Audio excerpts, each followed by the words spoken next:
the fastest show in town. The WSAB Friday Night Blitz, brought to you by Ford, is on the air.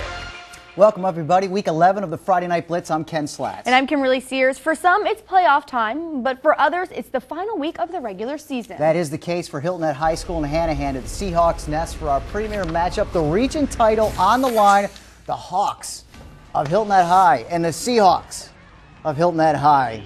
Can we call it a fog bowl, maybe? Plenty of fog out there. You almost can't see. Hilton Head on top 10-0. Hanahan's Darby taking the handoff. Punches through the center. Seahawks of Hilton Head still up 10-7. Hilton Head lines up for a field goal. Look at Bryce Singleton pulling the ball up. Going to Jeremiah Maddox, the corner of the end zone. Hilton Head up 17-7. All was well for those Seahawks. Both teams exchange touchdowns going into halftime. Then the Hawks come flying out in the third. Samuel Denmark taking the handoff. He's gone. Lost in the fog. Scores a touchdown from 65 yards out. Hilton Head still on top 24-21. After Hanahan kicks a field goal to tie it at 24, here comes Hilton Head. Tyler Hamilton, a direct snap touchdown.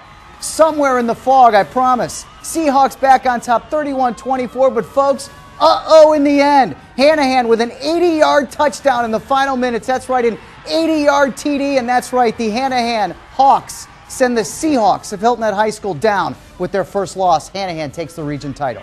Oof. Region 3A title showdown, ECI and Savannah Christian. Loud stadium tonight. Tough game for both sides. We're going to take you to third quarter. ECI leads 20-13. Ball is hiked to number 3, David Durnan, who makes this big play, giving the Dogs the first down, which is going to help them here. It's going to lead them to ECI to do this. A quick handoff to Ricky Lee, who runs outside of the defense to score the touchdown. Dogs up 26-13. But fourth quarter now. Raiders trying to get through the tough defense here, but of course it's a handoff to Dimitri Robinson. Running on the outside of the defense, he gets in for the touchdown, closing the gap. ECI only leading 26-20, but they do go on to win 40-20. Calvary needing a win to be guaranteed a spot in the state playoffs, hosting Trutland. Sal Calderon coming out firing. Watch Thomas Wells go up and get this thing. Almost just grabs it like a loaf of bread. Touchdown, 6-0 Cavs. Defense was swarming as well for Calvary. Alex Herndon with a body slam at the end of this one. It's going to be a long ride home for Trutland's quarterback. Then Sal Calderon striking again. Beautiful sight there with at Calvary Day School. Over to Wells again. Calderon to Wells. It worked once. Why not try it again? This one going for 45 yards. All Calvary. That was kind of easy, wasn't it? 36-7 is your final score. All right, over in AAA in Georgia, the region playoff spots determined a bit different from other regions. To win the regular season doesn't mean a spot in the state playoffs. That's right, a little kind of confusing. The top spot from the A side plays the number 4 spot from the B side and vice versa. So we have Spencer Touchdown Thomason. He's going to clear it up for us here. That's right, guys. Southeast Bullock was 4-0 in the sub-region, so they held the top spot. Good enough to face the 4 seed out of the B side. That's the Appling County Pirates, with a spot in the state playoffs on the line. Let's get to it. Out in Brooklet tonight, we're going to pick this up. Start of the second quarter, it was 7-0 Yellow Jackets. Jontrell Wells throws it up, and where's the receiver? I certainly don't know. Cecil McCollum comes down with the touchdown in the end. Bullock County up 14-0 at that point, and they've got the ball again. This time a little throw and catch. Caleb Carter to Tyler Collins.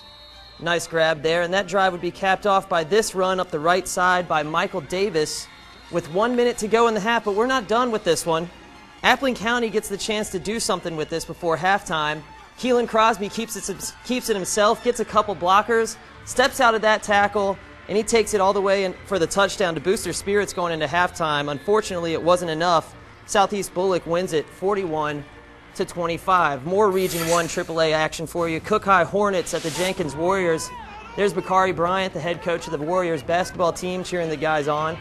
It was 21-0 at halftime, but the Warriors are watching this one slip away as Eliot Covington gets a great return for Cook. Then Brandon Doe takes the handoff. He jumps a would-be tackler and then starts dancing up the sideline. He takes it in for the touchdown. On the Warriors' next possession, Javante Middleton throws, and it's picked by DeAndre Jackson. Head coach obviously not happy with that. Here's a bobbled handoff to Gunnar George, and he decides to throw it up. And there's just no one around Tavian Allen, who easily takes it in for the touchdown. After scoring 30 straight points in the second half, Cook ends up coming back to win 30-21. So with Southeast Bullock getting the win, they're moving on to the playoffs. We'll find out who they'll be matched up with soon. Slats? All right, thanks a lot, Spencer. Much more to come. A couple of teams trying to stay undefeated. One, the BC Cadets, Danny Britt's boys. The highlights are straight ahead on the fastest football show in town. Now back to the Blitz on WSAV. Let's go! All right, Ware County, a big win over South Effingham. Jacques Bolds had a breakout game. His best as a Gator. Bolds rushed for more than 200 yards, 4 touchdowns on only 13 carries. He also had a big night on the defense for Ware County. The Gator Jacques Bolds heads into the WSAV Thursday Night Blitz, providing us with our Subway Blitz performance of the week. All right, it's not yet playoff time in AA, but the Benedictine Cadets with a chance to clinch a title and an undefeated season. That's right, a region title and a chance to cap off a perfect regular season and a 10-0 record. Yeah, Cadets down in Ludowici to take on the Long County Blue Tide, and the Benedictine Cadets travel well and play well no matter where they play. How about Tyleek Collins? Coming around toward our Blitz camera, just outrunning the Blue Tide. Collins in for a touchdown, and BC jumping on top early in this football game with a big touchdown run. The other running back we hear a lot all season long, how about John Kennedy? Ask not what you can do for your country, ask what you can do for a first down. It says it right there in the script. That's what it says. Kennedy with a big run right there, and then he takes it in for another touchdown for John Kennedy. Danny Britt, maybe he wrote that. You think so? I don't know. Danny Britt wants some more, and he gets some more by the other back. Tyleek Collins says, you know what, I can do that too. Benedictine, no problem to go to 10-0. They start the playoffs next week. They'll be home. All right, Vidalia and Bryan County. Winner gets a home playoff. All right, these guys are so excited that they start kind of tripping over each other here, but they get up, no worries. First quarter now, Vidalia on the first and goal. Quarterback Paul Graham gets it in for the touchdown. Not too exciting, but Indians up 7-0. But now this play will get you excited. A quick handoff to number 6, Sean Jones, who takes it up the sideline here, 42 yards. Just look at that speed, Slats, nothing stopping him. Takes it all the way to the house, of course. Indians now up 14-0. Second quarter, though, Bryan County with the ball. Handoff to Camonte Murray, running up the sideline as well. That left side seems to be doing something for them. 46 yards for him. He makes it into the end zone. Closes the gap now 14-7, but Vidalia ends up blowing Bryan County out 39-7.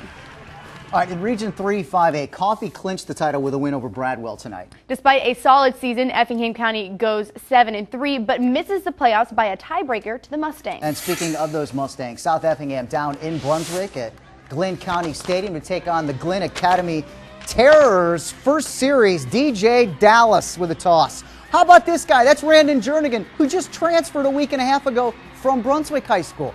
He's in the books as he became eligible today. The fans pumped up for their newest player at Glenn Academy, scores a touchdown. And it's DJ Dallas. Maybe a pickoff, maybe a little bit too greedy here. Just kind of lobs it up in the air, and Jared Wells comes up with a pick inside the 10-yard line. South Effingham handed off to their big fella, Patrick Brown. Look at Brown break through. And Brown keeps going straight ahead.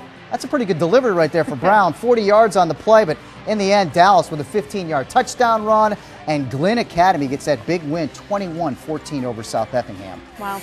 Now, non-region matchup, Liberty County and Richmond Hill. Senior night in Richmond Hill. 13 senior players will move on after tonight, but they got to witness the Richard LeCount show. My favorite player, I think, to watch. Richmond Hill quarterback Brian Hughes fumbles the exchange with Murrah Smith, but Richard LeCount picks it up and takes it to the happy hunting grounds. Touchdown. Liberty County cheerleaders could send something big there. Second quarter now. Who else but LeCount? He takes a handoff, and of course he's going 25 yards and outruns everyone. Makes a little hop step and a flip into the end zone. He's jumping for joy. Oh, there he goes. That's impressive. Then we got Jaquel Richardson tosses the ball again to who else? LeCount, who throws the bomb down to Jacques Williams. Fans at Richmond Hill will long remember the evening of Richard LeCount came to ruin the senior night, I guess. Liberty County roars a big one, 53-14. Still to come, more on the Blitz, but as the Blazers start their playoff trek towards a South Carolina State title, highlights next. As we head to break, check out the Richmond Hill Wildcats fans making the trek to Hinesville. They are our Subway Blitz fans in the stands. Welcome back. You're watching the Blitz. Go Dogs! All right, well, welcome back. Sunday morning at 10:30, you can catch a replay of our WSAV last Thursday night Blitz game of the week. Yeah, Brunswick and Ware County. It is our season finale. It's Sunday morning, WSAV Channel 3. Yeah. South Carolina Independent School Association starting their playoffs. The Bethesda Blazers hosting Thomas Sumter. This game being played at Bible Baptist, and it was a quick start for the Blazers. No need to pray when you have Trayvon Pray on the kickoff return. 90 yards. That's right. This is just too easy. Number 5 into the end zone. So Trayvon Pray puts the Blazers on top of the Generals, up 6-0, and then they go to work through the air. Joshua Woodley over to Corey Evans, and Evans does the rest of the work. Bethesda with a huge win to move on to the second round of the SCISA playoffs. In Class A, Hilton Head Prep home to Holly Hill in the first round of the playoffs. Dolphins run through the fog to start off their SCISA playoffs run at Hilton Head Christian Academy Field. Holland Hill D, though, comes up big when Hagen Moore intercepts a Tyler Fox's pass in the end zone for a touchback. Hilton Head Prep's Fox keeps the ball and bounces it on the outside and running down the sideline before being pushed out at the 6. We got Tyler Fox again. He keeps it this time, finding the end zone from the 6 with a missed 2-point conversion. Dolphins go up 6-0. Hilton Head Prep advances to the next round with a 21-7 victory. In the 4A in the Low Country, Bluffton hosting Somerville. On the board first is the Bluffton Bobcats, and here it's a touchdown for the Bobcats. That's number 3 Tyrone Sandgreen to push Bluffton to 13 points on the board. Now watch this though, because the Bobcats kick, and it's Somerville here. Well, we're going to get to that. We have to see them cheer, of course, because that's yay. Okay, there's your score, 13-0. There are your cheerleaders, all excited. Okay, now let's get to the kick, and it's Somerville here. We got number 21, Derek White, if you can see him through this fog, on the return all the way down here. Ooh, just through a big hole in the defense to the 16-yard line before going out of bounds. Somerville is going to complete that drive, though, getting on the board here to make it 14-6. So in the first half here, though, Somerville again tied up 14-14 with this touchdown. Then the kick is good with 5 minutes left in the first half, and they would go on to win 37-21. Well, that will do it for week 11 of the Blitz, and next week it's all about the playoffs. And I have some news to make. This is my finale here. After 11 years at WSAV, I will definitely miss you, Kimberly, as well, and the viewers here.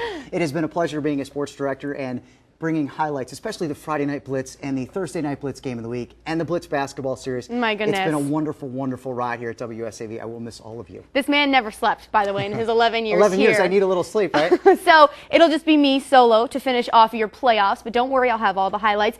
But just to let you know, Ken, the only people in the Low Country and in the Coastal Empire, we aren't the only people here at WSAV that are going to miss you. Oh, thank you very much. I do appreciate it. I get one more thing, though, one more highlight, though. Our Subway Blitz play of the week, and we'll take you, out to Calvary again. How about South Calderon and those Cavaliers with a huge win tonight over Trutland at South Calderon, going straight at our Blitz camera. Thomas Wells, a basket catch. There's a touchdown. That's your Subway Blitz play of the week. Thank you so very much for watching. Have a great weekend. All right, before we go, Ken, though, there are some people that did want to say goodbye to you personally. So long, Ken! Thanks for the memories!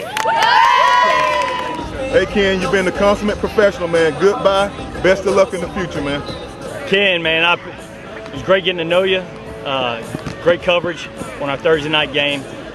Very thankful for the relationship that you and I have built over the past few months, and wish you the best of luck in the future. Hey Ken, we've enjoyed getting to know you, enjoyed watching your coverage for so long. Enjoy your time away and enjoy your time with your wonderful daughter. Ken, hey, Coach Fritz, Georgia Southern, congratulations on a great career you had. We're going to miss you. Thanks for everything you've done for us with the Eagles. Daphne County, thanks for all your hard work and service to the people, bringing them great sports throughout your career. Thank you.